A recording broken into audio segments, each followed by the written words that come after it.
என்னுடைய பெயர் சக்திவேல். நான் சேல்ஸ் எக்ஸிக்யூட்டிவாக பணியாற்றுகின்றேன். என்னுடைய கேள்வி என்னவென்றால், நான் உள்ளே வரும்பொழுது எனது வலது பக்கமாக ஒரு வெள்ளை துணியில் நாங்கள் தீவிரவாதத்தை எதிர்க்கிறோம் என எழுதி வைத்து அதற்கு நாங்களும் உடன்படுகிறோம் என்று இங்கு வரும் எல்லோரையும் கையொப்பமிட சொல்லியிருந்தீர்கள். ஆனால் எந்த தீவிரவாதம் என்று குறிப்பிடப்படவில்லை. எனக்கு 5 தீவிரவாதங்களை தெரியும். Is there anybody who can translate that? Yeah, please, brother. Assalamu alaikum warahmatullahi wabarakatuh. Yeah, louder.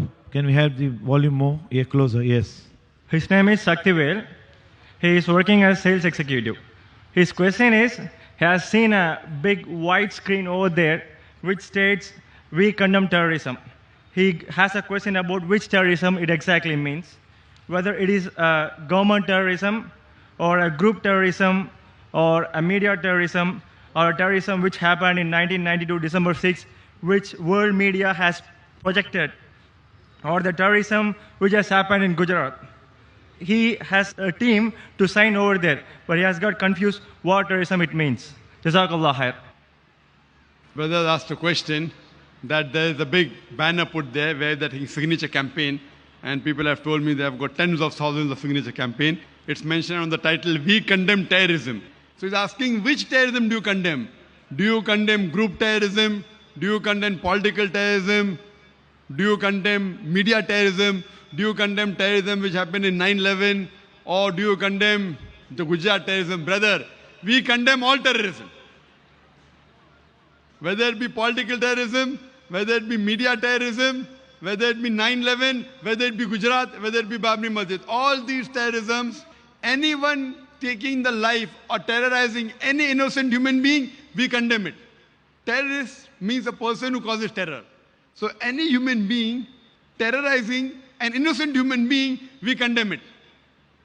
And Quran clearly says in Surah Maida, chapter number 5, verse number 32, if anyone kills any other human being, unless it be for murder or for spreading corruption in the land, it is as though he has killed the whole of humanity.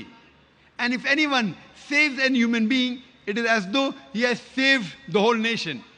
So anyone killing any other human being, whether Muslim or non-Muslim, it is prohibited in Islam.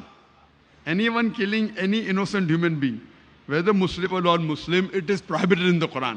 The Quran says it is as though he has killed the whole of humanity.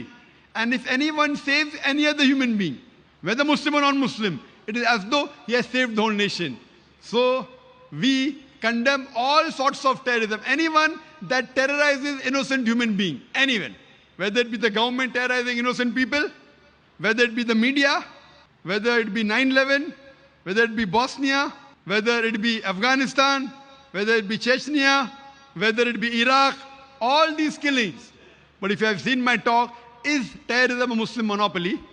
I have proved there that terrorism is a monopoly of the politicians. And something is called like white collar terrorism. You know white collar terrorism? They do it with cluster bombs. They drop cluster bombs, the bomb goes down, and there are multiple bombs coming on innocent people. The country which is the weakest in the world, Afghanistan, America is sending cluster bomb. This is white collar terrorism. We condemn that too.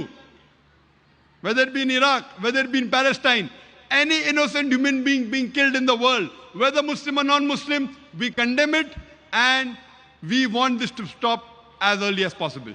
Hope that answers the question.